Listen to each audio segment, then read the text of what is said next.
In this lecture, let's see how to add our website to Google Webmaster Tools, or which is also called as Search Console. These are the websites that I have added already to my Search Console, but I will give you a demo of how to add a property or a website to Search Console in this lecture. Click Add a Property and enter the URL of that website.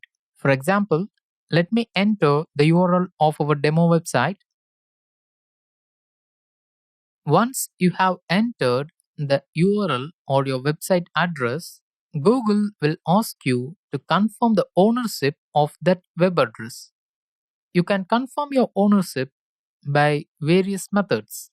For example, you can download this HTML verification file and upload this file into your root WordPress installation using File Manager in your hosting provider's cPanel or through FTP.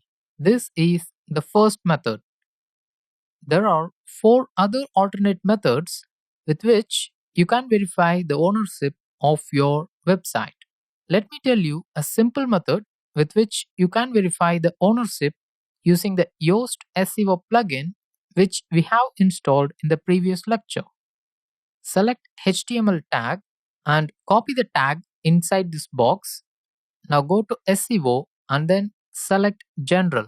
Then go to Webmaster Tools tab and paste the tag which you have copied in this box.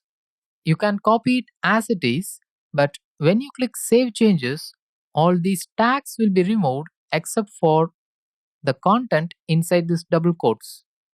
Let me show you by clicking the Save Changes button. You can see it clearly now. Now go back to Search Console and click Verify. Congratulations, you have successfully verified your ownership.com.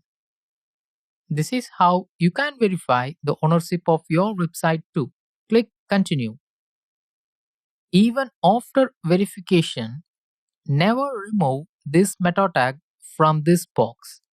In the next lecture, you will learn how to add the sitemap that we have created in the previous lecture.